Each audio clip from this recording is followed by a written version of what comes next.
The following is an HDNet original presentation.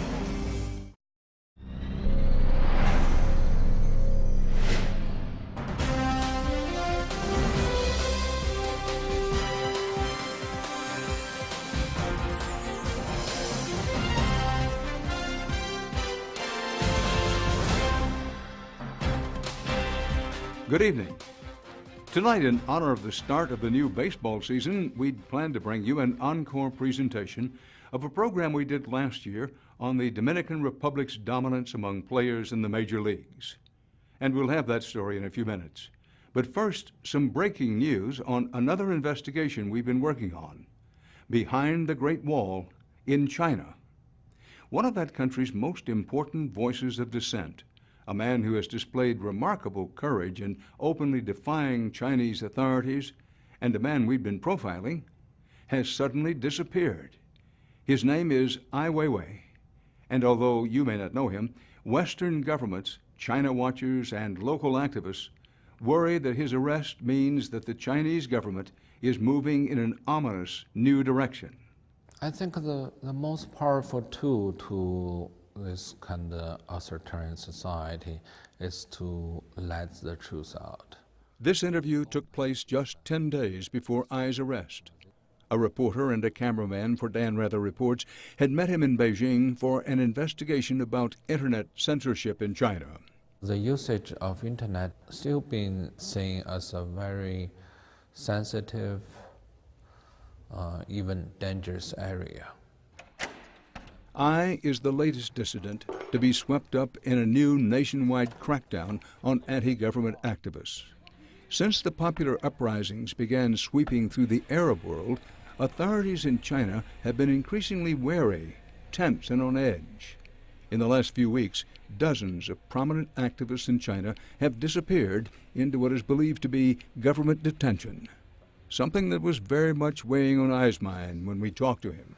This is terrifying. You know, many people in past year, I know them. You know, those people are writers or just internet users. Then they have been taken away. A fate that sounds prophetic, now that Ai has himself disappeared without a trace. The internet has given voice to Chinese critical of their own government, but it is heavily monitored and censored by the state. They may just shut off any moment, so. Ai has become an internet father figure of sorts in the electronic dissent movement in China, showing how the technology can be used to highlight the abuses of a corrupt government. Normally I answer people's questions. He tweets with thousands of Chinese every day on a site called Sina. I use a fake name to get into this Sina. He uses aliases to evade government censors, but it's a game of cat and mouse, and when authorities figure it out, they cut Ai off until he springs up again. Just in like one day I got this much followers. I think the notion for change is already in the air. It's in the many young people's heart. The reason why Ai Weiwei's arrest has become such big news around the world is because he is much more than an anonymous blogger in Beijing. He is a world-famous artist who's been called China's Andy Warhol. And even if you haven't heard of him until now, you probably know at least some of his work. It was Ai who helped design the signature Bird's Nest Stadium that was the centerpiece of the 2008 Beijing Olympics. It was considered a crowning achievement for modern China. But when the time came for the opening ceremony, Ai made a public statement of criticism, saying he would not attend because he had designed the stadium to represent freedom, not the autocracy of the Chinese state. Ai Weiwei's art is all about his politics, never shy about sharing his feelings for the Chinese government. One of his most controversial projects, in the eyes of Chinese authorities, came after the tragic Sichuan earthquake of May 2008. Thousands of children had died in shoddily built schools, and authorities weren't forthcoming, even with the names of the dead. So Ai decided to act. we made many arguments. We said we really have to know, because otherwise we cannot trust your numbers. So at the end, they refused to tell us anything. So we said, okay, let's do a citizen investigation. I put a note on my blog. I said, now as an artist, I'm decided to try to find those names. So that wall consists of about 5,000 people.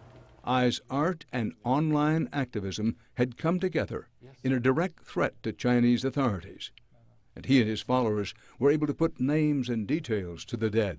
A female, born 1994. The experience led to this art piece, displayed at a Munich, Germany museum. It was a colorful display of hundreds of children's backpacks, like those left behind by young victims in the rubble of the earthquake. They spelled out the words a grieving mother had told Ai about her daughter. It reads, "She lived happily on this earth for 7 years." For me, this is a very, very strong message. So many life has been ignored, and so many people, human rights has been neglected in this kind of state, and nobody give a damn. But we have to remind other people, because life is really a property of the all. We all share same values when we talk about life, the dignity of life, the rights of life. So what I'm doing is just to act like a person. I don't think I'm brave, or have any crazy ideas to change the society, but I really want to be myself, just to tell other people you also can do so. To be yourself, to state your mind clearly, and to tell people what is right and what is wrong. Nobody can stop the course of change. People asking to be happy and free and enjoy the life. No power can stop that. It's only a matter of time. Considering that this interview happened 10 days before his arrest, he was clearly aware of the risks he was taking. And are you scared of anything? Are you scared of them arresting you, of taking you away? Of course, as a person, I'm quite weak. I think you only can bear that much. You constantly ask yourself if physically, mentally, you're stronger enough for that. I have to always, every day, ask myself, how long can I last if I'm in extreme conditions such as jail?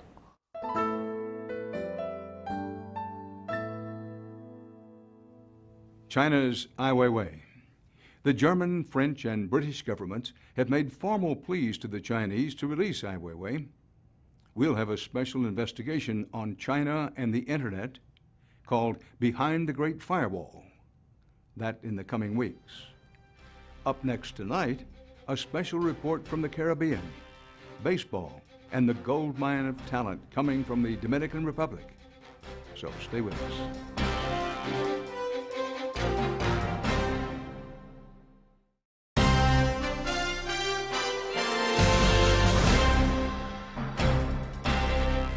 Tonight, an investigation into an American pastime and the big business that runs it. That business is Major League Baseball, and no country outside the United States produces more baseball talent than here in the Dominican Republic. First, some perspective. This is a small country, sharing the Caribbean island of Hispaniola with neighboring Haiti. For comparison, the Dominican Republic is only half the size of Maine, with a population roughly that of North Carolina. But despite the Dominican Republic's small size, the multi-billion-dollar business of Major League Baseball would suffer without the pipeline of prospects this country produces. The Dominican Republic is a factory of baseball talent. But tonight we ask the question, at what cost?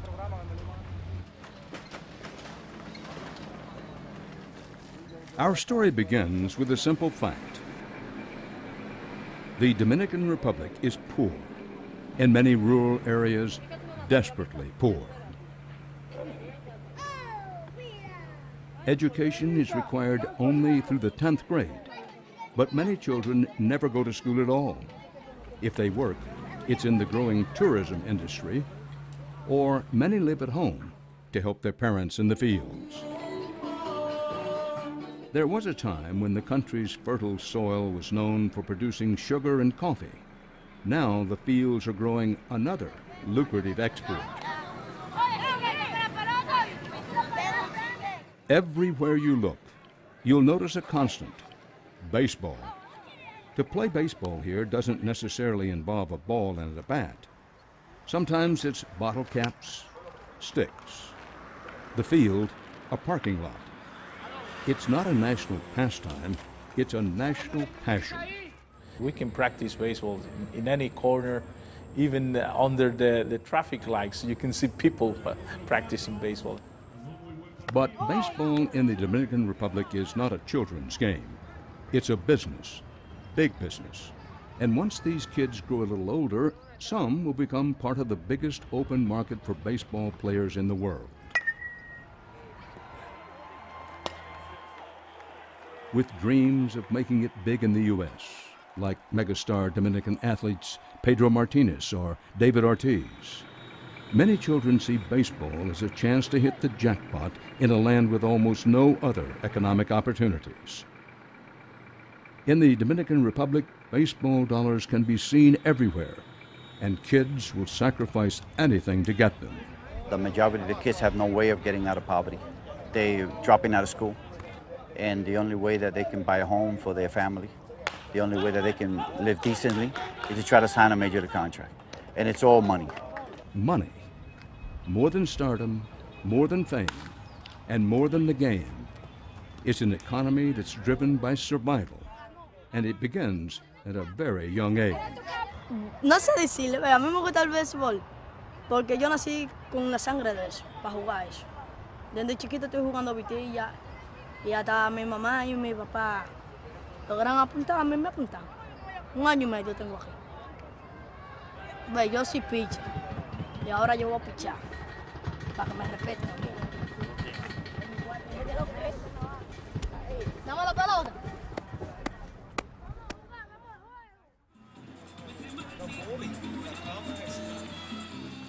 The rich pool of Dominican talent has been a bargain for Major League Baseball.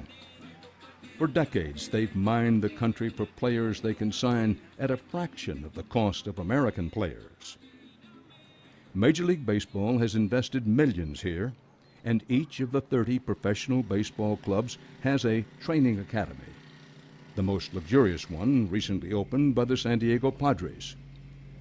To be accepted into these academies means a chance to play ball in the U.S., and it comes with a signing bonus, often more money than these kids could imagine.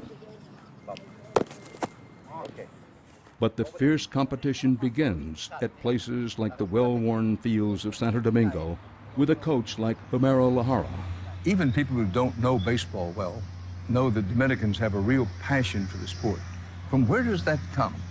You know, it's a young man's dream to close his eyes and dream and become a Juan Marichal, or to become an Albert Pujols. It's a fantasy to get them away from poverty. Lahara trains and coaches baseball teams of boys ranging from 7 to 19 years old. But this is not your basic Little League, not by a long shot. These boys are here to attract the eye of Major League Baseball, and some of them are amazing athletes. Well, any of these players have organized baseball potential? You're gonna see. Lahara told us of the incredible talent on his team, like the starting pitcher, who at 16 can throw fastballs 90 miles an hour. He told us 86 of his players have been signed to contracts in the last few years, a percentage that would be the envy of any baseball program in the United States. I laugh when people tell me there's no ball players in the United States. I laugh because I told them the problem is there that at 15, 16 years old, 17 years old, you want your child in school. developing his brains, learning what it is life is all about. Here it's baseball since you're able to walk. No reading and writing. They play some days all day, every day? All day long. Do they go to school at all? At all. They don't go. It's incredible. You know, it's just a crying shame. No education. It's a big gamble for a potential pot of gold. What percentage of the boys who come into the academy, what percentage of them are going to play minor league baseball in North America? 10 to 12 players a year. They give them visas to send them to the minor leagues. But that tells me right away that the odds are very strongly against, even if you get into an academy, even if you stay in the academy, the odds are still very small that you're going to be signed even to a minor league contract. Many tears. Baseball is hard. It's hard when you have to tell a young man he just doesn't have the talent. It's hard. It's hard when a young man, they tell him no, you know. I introduced you to a young man just now that you saw his build, and I was trying to get him a scholarship to Western Oklahoma, and the American Embassy today told him no. This was the tall young man I met earlier. Today, he just finished coming from to try to get his visa, and it's hard. That was his dream. And the possibility and probability of failure is devastating parts of Dominican society. Generations of young men who don't make it in baseball end up not only uneducated, but desperately poor and with no way out. For those who don't get into the academy, there's competition to get into the academies, right? For those who don't get into the academies, what happens to them? That is a tragedy. That is what's happening in this country now. You're scared to go out. The muggings, people being killed. All these young men that leave their education, leave their school, and they're battling to get signed. They do not make it. Now they have to go to a normal paying job in this country, in which a normal paying job in this country will pay you between 4,000 to 6,000 pesos a month. Which is the equivalent of about $150. So it's easy to see why every year, from every corner of the country, thousands of young men strap on the cleats and sacrifice everything for the one shot at glory. And it all comes down to a trainer they can trust. An entire system of independent trainers like Lahara has arisen just to prepare these players for the major leagues.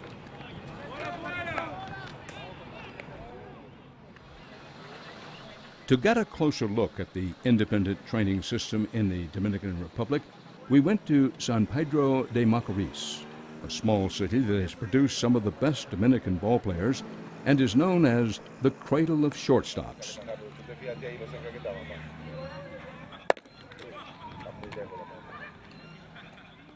Aston Jacobo is a trainer here.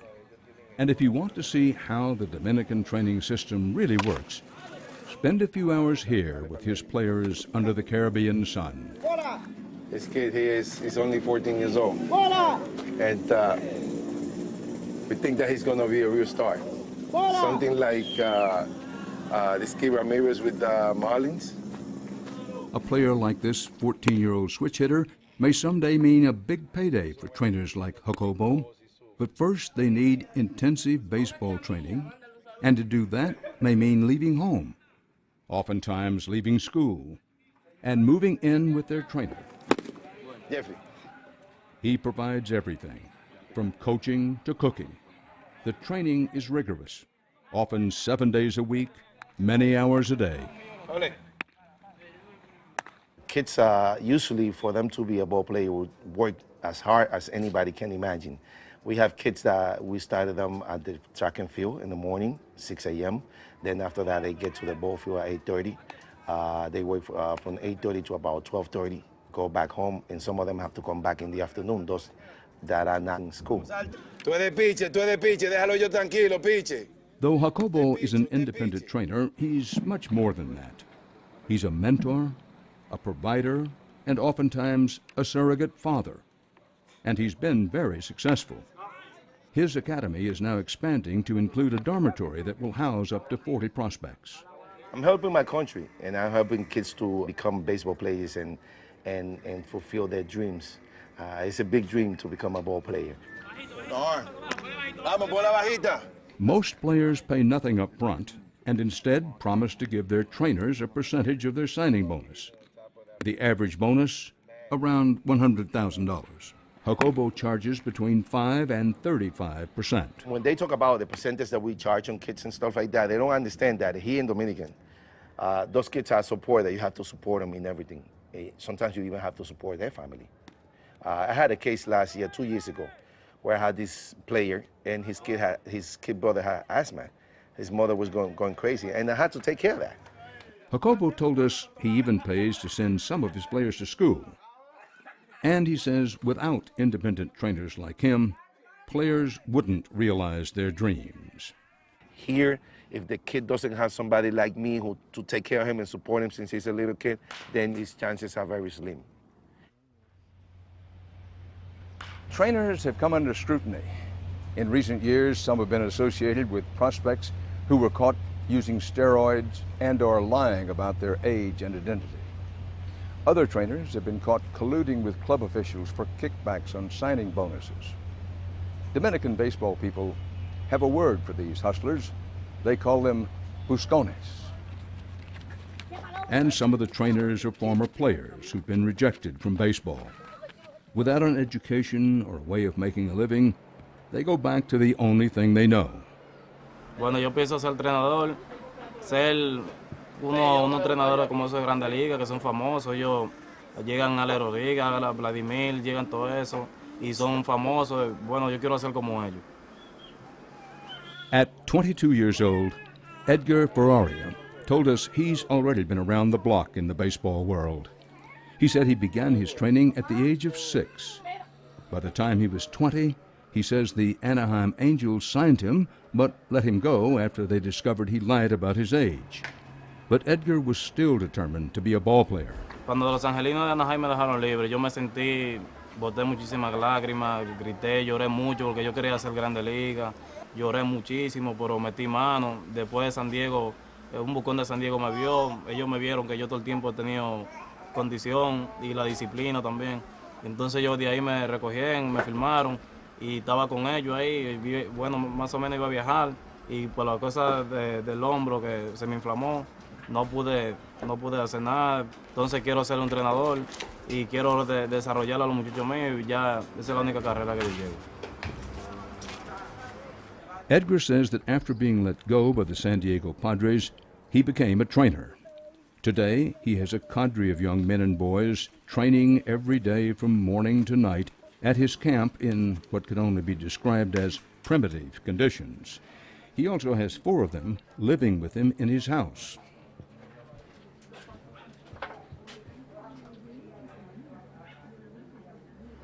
Él me trajo aquí a su casa para hacerme pelotero, para ayudarme, para sacarme adelante, como él también fue pelotero, y para ayudarnos a cada uno de nosotros, porque nosotros estamos interesados en ser pelotero para llegar a la Grande Liga. They train with improvised equipment in this unfinished cinder block house. The weights they use are made out of cement. The batting cage, a mangy net tethered to some trees.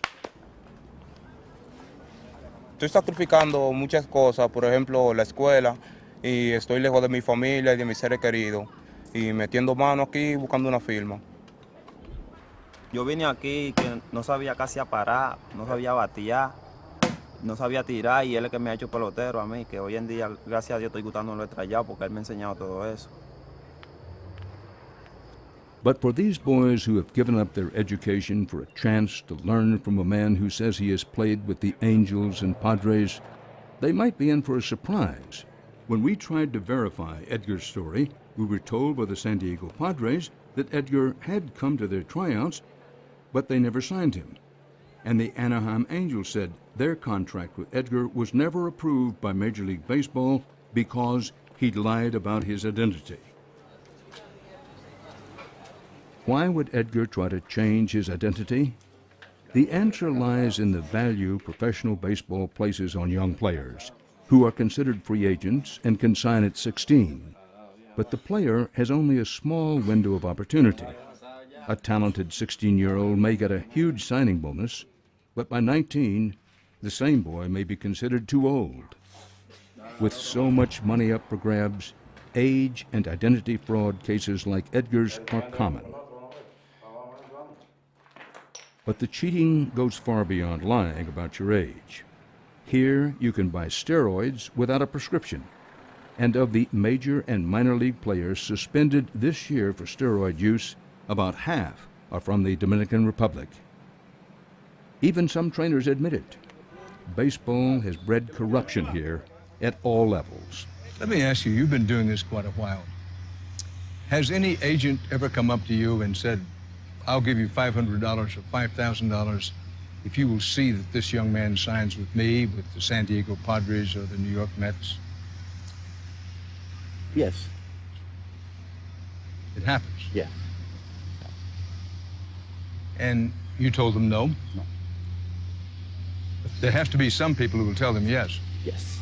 It brings a lot of corruption. You know, it brings a lot of corruption. Unfortunately, in this country, we have seen it in the news. We have seen it with Chicago White Sox. We have seen it with the Angels.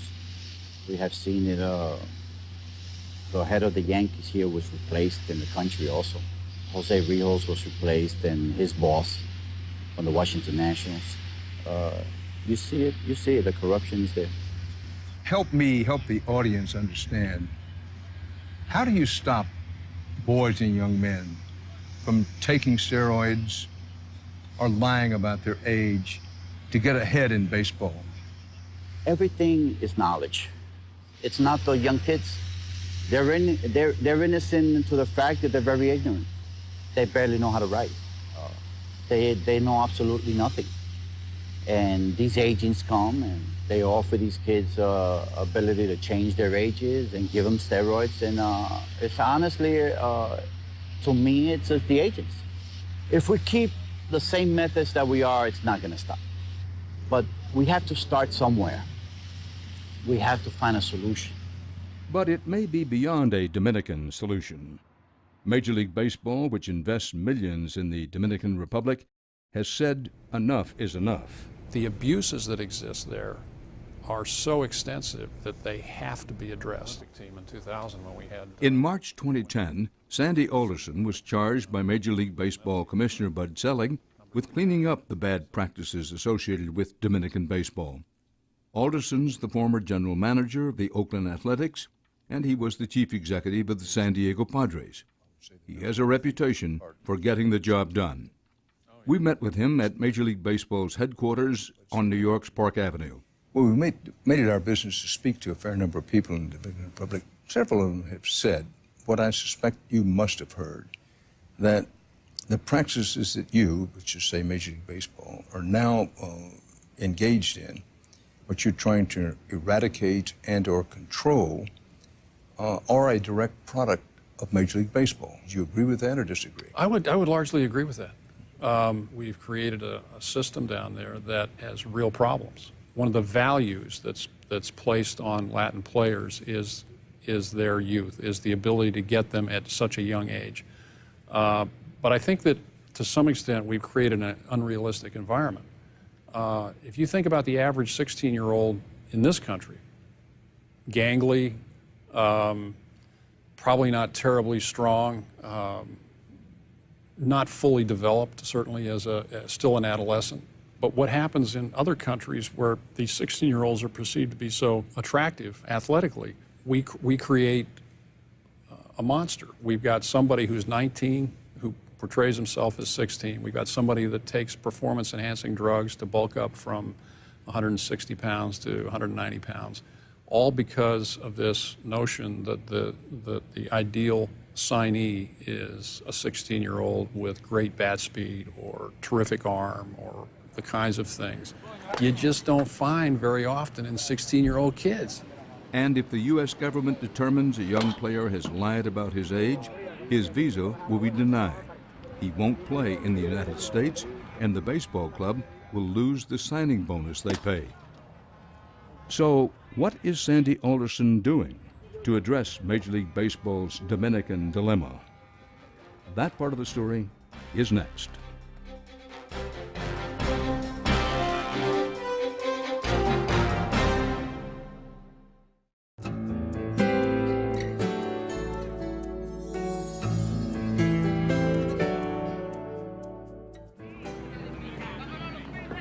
The Dominican Republic is about as close as you'll get to the Wild West of baseball.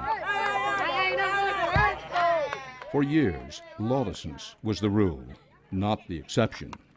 Trainers raking in up to 50% of a young player's signing bonus produced a system that is rife with the incentive to cheat.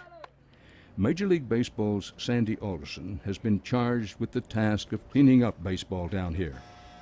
After coming down for the last 20 years, first as a major club executive, now as a troubleshooter for the baseball commissioner, Alderson knows the country well. We're talking about problems of making players younger and stronger. Did you know about these issues when you were the CEO of the San Diego Padres? Yeah, I was aware of. In fact, we signed a couple of players the last year I was with the Padres who turned out to have had false identities. And that was a total of about $1.4 million down the drain. I can remember when I used to go to the Dominican Republic, other places, we would sign 10 or 15 players. It might be $5,000 or $10,000 a piece. Today, you can spend $4 million on one player. That's not what investors like to do. You know, they like to diversify, they like to spread their risk, and so these issues of identity and drug use and so forth become critical.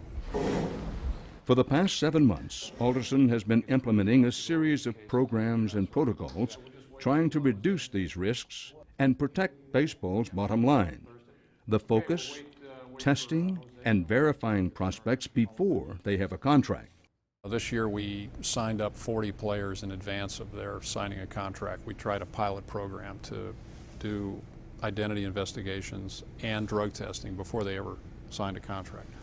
Those 40 players, about a third of them failed the drug test. A third of them? So what was happening was their trainers, their agents, were putting them on performance-enhancing drugs prior to their tryouts, their evaluations, sign a big contract, and then clubs would test them for drugs after signing the contract. They might turn up positive and they get suspended, but the fact is the contract's already signed, and so what? So what we did was extend this program before signing the contract. Before signing. Later this year, at least 500 prospects will be asked to take drug tests and have their identity verified. That won't be an easy task. Typically what happens is you have to build a case with circumstantial evidence, and so you're looking not only at birth records but school records, hospital records. You might be looking at things like family portraits. It's more of an art for those that are involved in investigating these cases than a science. While Alderson works on trying to build a more transparent system, Suavecito el swing. those dependent on baseball, like trainer Aston Jacobo, are trying to figure out how potential changes will affect their livelihoods. Already the number of contract signings has fallen because investigations into players are taking longer. The signing of ball players are dropped a lot. For instance, I have a kid here who's compared to Sammy Sosa. And he has more power than half of the players that are signed today. We haven't been able to sign him yet. There's a big, strong hand holding things down here, and we're feeling it. But the real fear is what could happen next. Some Dominicans see Major League Baseball eventually throwing out the current free agent system and instituting an international draft. That could reduce costs by lowering signing bonuses and the number of signed players, and reduce commissions for trainers like Jacobo. Mr. Anderson would tell us that he's not here for that. But we know that he's here on a contract with the MLB office to give them whatever option he thinks the Major League is going to need for them to perform a draft here. And since he's here as a in a consulting contract, he's not going to tell us, exactly what he wants to do. A Dominican draft would mean placing players in compensation categories, commensurate with their talent. The motivation for the international draft is money. It's reducing costs. Mercedes, Tapia, acá. Ulysses Cabrera is a Dominican who thinks he has a better idea. He's a sports agent and co-founder of the Dominican Prospect League, a year-old Dominican nonprofit organization created to showcase Dominican players for professional clubs. There's already a huge disparity between what Latin American players receive and their American counterparts. If you were to multiply the average signing bonus of a player in Latin America by 5, you still wouldn't get to the average signing bonus of a player of the similar talent in the United States. In the Dominican Republic, baseball is a sense of pride. It's ingrained in the culture much more than it is in the United States. The concern is that this powerful American business, focused primarily on money, can impose a new process that will reduce the value of the very talent that will lead to the industry doing well in the future. Cabrera believes that if anyone can fix the problems plaguing baseball here, it should be Dominicans. The goal for his league is to open up the process, have organized games, keep statistics, so future stars can be evaluated against their peers over a period of time. There's even a website where scouts can watch videos of prospects in action. And Major League Baseball is beginning to buy it. On this September day, club scouts from around the region assemble at the Yankees Academy to evaluate league players' skills. We have a solution that works, that solves the very issues that everybody in baseball has complained about in Latin America. It benefits not only Major League Baseball and its clubs, but also the families and the players and the trainers that are involved in capturing their dreams, while being compensated in a way that's consistent with the type of talent that they are as ball players. The new Dominican Prospect League is the first of its kind in the country. Its players have already signed more than $10 million in contracts. But more importantly, Cabrera hopes the Dominican Prospect League can help convince Sandy Alderson and Major League Baseball that a player draft is unnecessary. For the record, and just to set it straight, you didn't go down there to be a, quote, Trojan horse for institution of a draft. No, that's Bud not. Selig, who's the commissioner of baseball, didn't say to you, on the side, let's be moving things toward a draft. Well, it was clear to me when I went down that there had been for years, and there was the potential in the future for a draft, an international draft. What I said when I got down there was that we needed to address these problems. If we were able to address them successfully, there was less likelihood that there would be a draft. So I've never said there won't be a draft if we deal with these, but I've said, look, we don't deal with these problems. If I can't succeed in dealing with these, I'll be gone. Nobody will be sent down here to replace me, and you'll end up with a draft. It's hard to know how an international draft would work, but the current American baseball draft requires all draftees to have a high school education. But many prospects in the Dominican Republic gave up on school to become ball players. It's a problem with any international draft that trainers like Jacobo believe will put Dominican prospects at a disadvantage. Now, if we Americanize baseball in the Dominican Republic, if we put in a draft, we're going to be into a lot of disadvantage. And why is that? Our kids, sometimes they don't complete school. Our kids don't have the luxury to say, I'm not going to take this contract because I don't like it and I'm going to go to college. They don't have that. Despite the long odds, there are some who do make it. Up next, the future of Dominican baseball.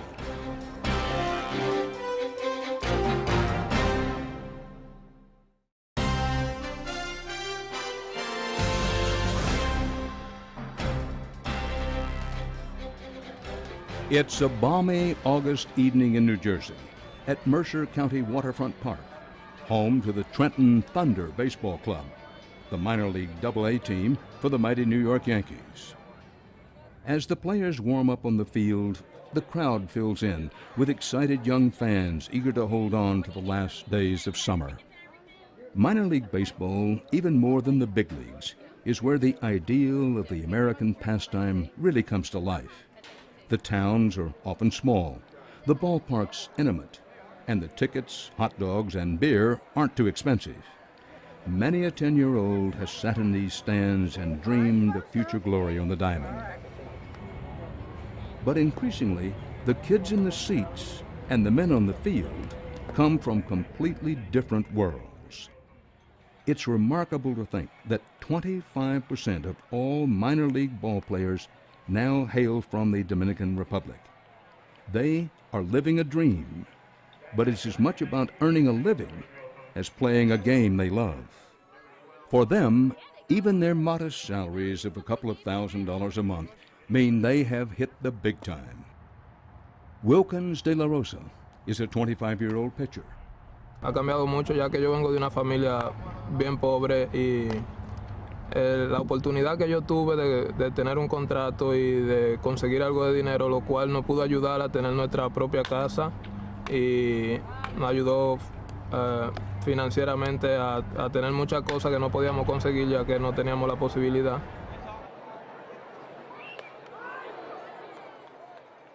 On this night, the crowd is happy.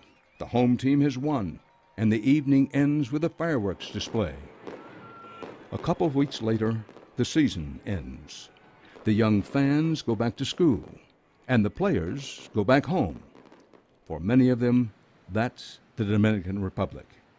But in their home country, for every success story, there are hundreds more like this young man.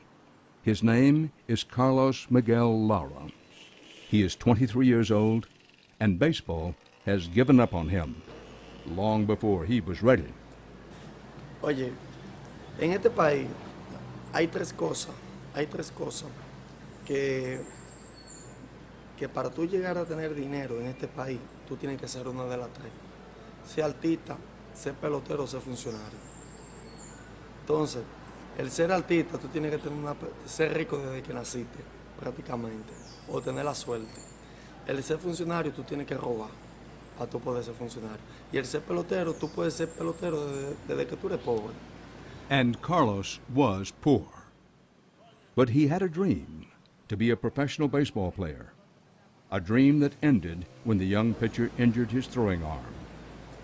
Jugué béisbol, es muy doloroso no llegar a filmar después que tú te duras 10, 12 años partiéndote la cabeza en un terreno de juego de béisbol para después que ya tú te metes en edad de no poder firmar. Óyeme, es muy difícil. Hoy cuando uno tiene una pareja de 15 años y de la noche a la mañana ya tú no vas a vivir en esa casa. After baseball, Carlos had a difficult time finding work. ¿Cómo me explico? Es muy fuerte, pero son cosas que ya uno las tapa ya, uno la deja al olvido, uno la deja un poquito oculto porque si no se pone a darle mente, puede tener problemas uno mismo después. Carlos dropped out of school for baseball. He now sells perfume door to door. His story is not unique. With untold numbers of young men sacrificing their educations to chase the baseball dream, there's little to fall back on. Dominican trainer Aston Jacobo says it's just a reality of life. When we talk about education, we probably have one of the worst educations in the world. We are only, the only place that spend less money in education than us is Haiti, which is, you know how poor the country is. We only spend 2% of our national growth in education, and we have 160 years of that. That didn't start yesterday. So the education in baseball is not a problem with the guys that are dealing with baseball. It's a country problem. The development of players at an early age, even when it comes at the price of their education, is something that makes them attractive to Major League Baseball. But Sandy Alderson, head of Major League Baseball operations here, believes lack of education is a big problem. So we ourselves don't value education the way we should, but we can. And if we do, will we be a beacon for the rest of the country? I don't know the answer to that, but I'd like to think that that's possible. A few of the Major League academies say they do emphasize education, like those of the Padres and Rays. But Alderson believes academies should spend more time on players' education. There are educational requirements that we ought to impose in order that our kids who are developing as players are also developing as students and have some fallback. With the blessing of Baseball Commissioner Bud Selig, Alderson is now working on an educational program that will be mandated in all academies. And Major League Baseball isn't just influencing the lives of the elite athletes lucky enough to get into these academies. Its impact continues to grow, far away from the diamond. 2 years ago, baseball joined up with the U.S. Agency for International Development to fund grants for healthcare clinics, microfinancing projects, educational initiatives, and after-school programs like this one outside of Santo Domingo. So far, they've committed $1.3 million for community development programs. ¿Cómo se dice profesor? ¿Cómo se dice señor? We have a lot of new kids that are illiterate. I'm talking about 12-year-olds, 11, 10-year-olds that don't know how to read or write. But when you speak to them, you can realize that they're not stupid. You know, they're really clever. They're really smart. Not only street smart, but smart. So it's just a matter of giving them the opportunity to actually get an education. Hay poder en aprender. ¿Y quién le canta la canción? Carolina Martinez is the director of a program called Power in Learning. What did you learn? Huh? It's a unique after-school center she co-founded in 2009 with her husband, the legendary Dominican Major League Baseball pitcher Pedro Martinez. He is one of the few lucky ones who have earned millions, and he and his wife know that riches like theirs might be able to educate kids about something other than baseball. The most proud thing is that it's, you know, sometimes it's 7 at night and they don't want to leave this place. Or you come here at 6:30 in the morning and you find kids here. We open at 8. Una, dos, tres. So when they come here, for them it's a space that they can grow, they can learn, they can have fun. And with the arts, it has been a key component of our success, I would say, with the kids. It's an inner process that, you know, it's hard to put into words. The center also feeds and provides uniforms and supplies for the 350 participating children. It's something desperately needed here and expensive to run. Here we prepare the snacks for the kids, and this is where they take their cooking classes. At least $200,000 a year. In its first operating year, nearly half of that money was funded by what's known as the Major League Baseball Dominican Development Alliance. This is their favorite spot here. This in the kitchen. But cynics say programs like this are just good publicity vehicles for Major League Baseball. Though Acting Director James Watson, who oversees the U.S. Agency for International Development in the Dominican Republic, argues that regardless of intent, these programs are making a difference. This is baseball and the U.S. taxpayers through our resources and these NGOs and players and fans giving to these communities and supporting these communities. Sure, it will improve, it should improve baseball's image, but that's not why we're doing it, and it's not where the real impact is going to come. The real impact is going to happen at the community level in this country. But Sandy Alderson's and baseball's primary interest remains the bottom line, hiring the best players possible. That makes it difficult to change a system that has long placed its own interests ahead of the players. I think that if we can begin to influence these independent trainers to spend more time thinking about education, not quite as much on just developing these kids, if we can make it difficult for them to use drugs and get away with it, if we can make it so risky that they won't try to change their identity, and create a situation where we actually value kids that are 18 or 19 years old. Those are things that fundamentally will change the environment down there. Since our program first aired, Sandy Alderson was hired by the New York Mets to be their general manager, but he says he remains committed to reforming Dominican baseball.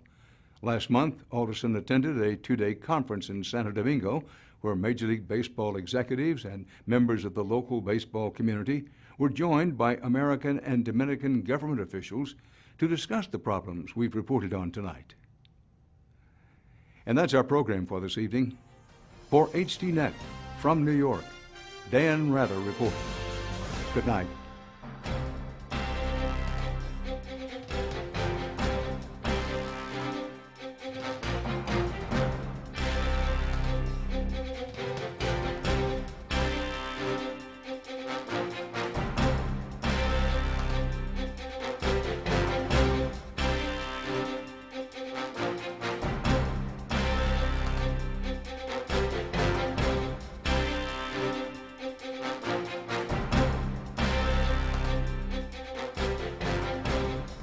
If you would like to add your name to an email list for information on upcoming programs, or if you would just like to send a question or comment, please email us at viewer@hd.net.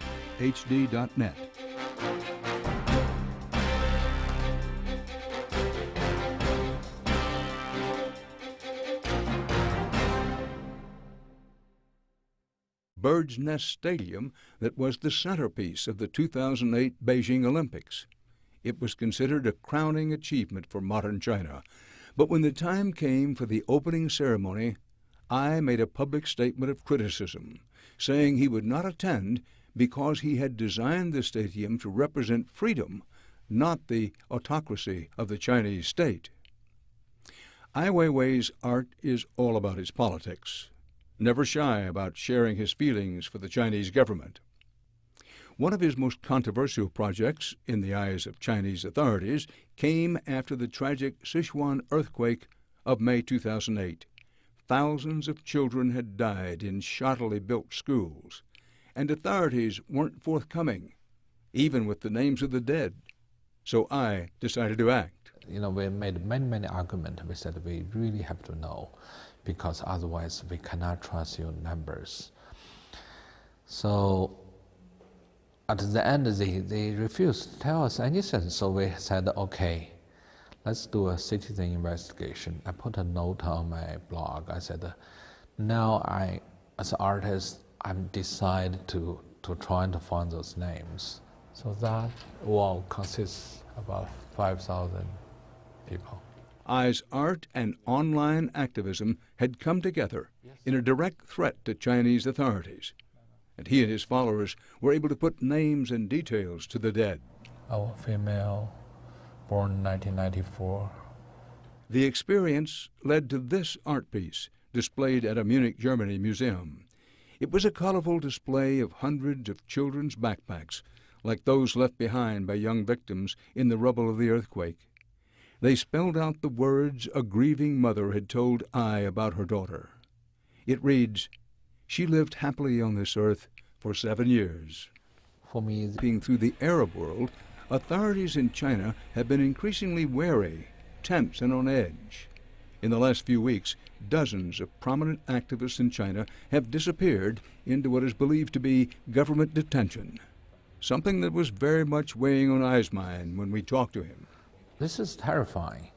Many people in past year, I know them. Those people are writers or just internet users. Then they have been taken away. A fate that sounds prophetic, now that Ai has himself disappeared without a trace. The internet has given voice to Chinese critical of their own government, but it is heavily monitored and censored by the state. They may just shut off any moment, so. Ai has become an internet father figure of sorts in the electronic dissent movement in China, showing how the technology can be used to highlight the abuses of a corrupt government. Normally I answer people's questions. He tweets with thousands of Chinese every day on a site called Sina. I use a fake name to get into this Sina. He uses aliases to evade government censors, but it's a game of cat and mouse. And when authorities figure it out, they cut Ai off until he springs up again. Just in one day I got this much followers. I think the notion for change is already in the air. It's in the many young people's heart. The reason why Ai Weiwei's arrest has become such big news around the world is because he is much more than an anonymous blogger in Beijing. He is a world-famous artist who's been called China's Andy Warhol. And even if you haven't heard of him until now, you probably know at least some of his work. It was I who helped design the signature. This is a very, very strong message. You know, so many life has been ignored and so many people, human rights has been neglected in this kind of state. And nobody give a damn. But we have to remind other people, you know, because life is really a property of the all. You know, we all share same values when we talk about life, the dignity of life, the rights of life. So what I'm doing is just to act like a person, you know.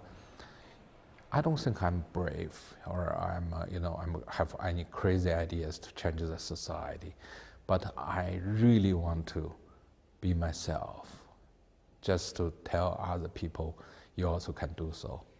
You know, to be yourself, to state your mind clearly, and to tell people what is right and what is wrong. Nobody can stop the course of change, you know, people asking to be happy and free and enjoy the life. No power can stop that. It's only a matter of time. Considering that this interview happened 10 days before his arrest, he was clearly aware of the risks he was taking. And are you scared of anything? Are you scared of them arresting you, of taking you away? Of course, as a person, you know, I'm quite weak. You know, I think you only can bear that much. You constantly ask yourself if physically, mentally, you're stronger enough for that. I have to always, every day, ask myself, how long can I last if I'm in extreme conditions such as jail?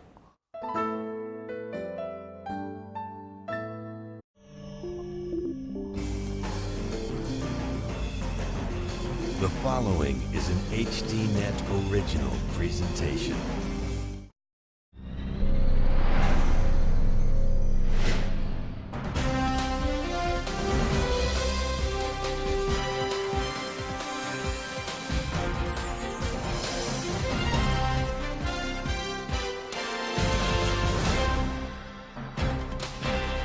Good evening.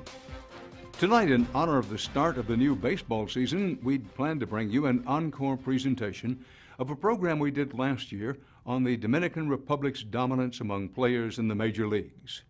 And we'll have that story in a few minutes.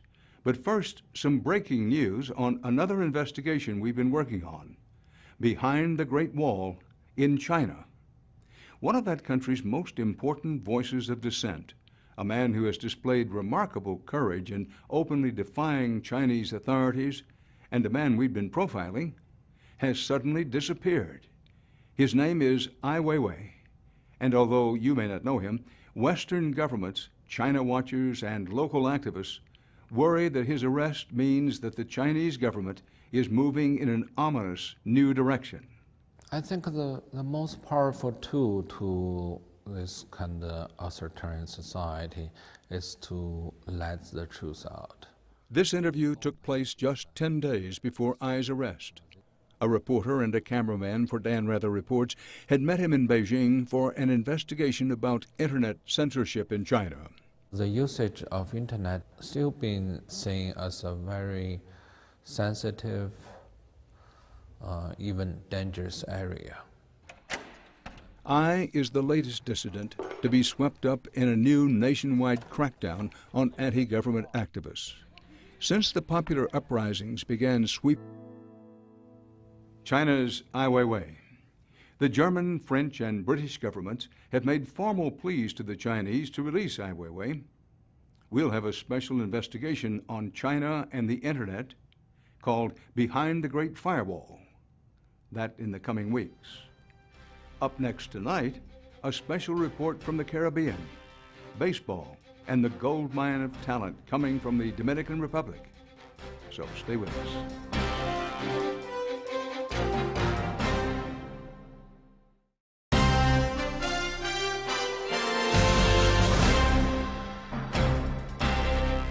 Tonight, an investigation into an American pastime and the big business that runs it.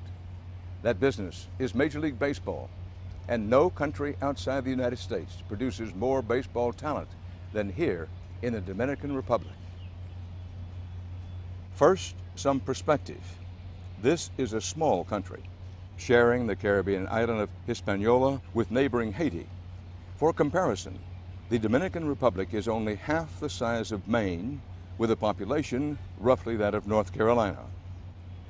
But despite the Dominican Republic's small size, the multi-billion-dollar business of Major League Baseball would suffer without the pipeline of prospects this country produces. The Dominican Republic is a factory of baseball talent. But tonight we ask the question, at what cost?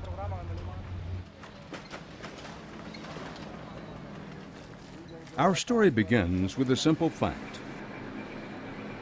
The Dominican Republic is poor. In many rural areas, desperately poor.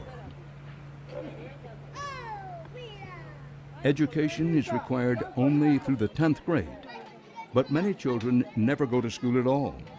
If they work, it's in the growing tourism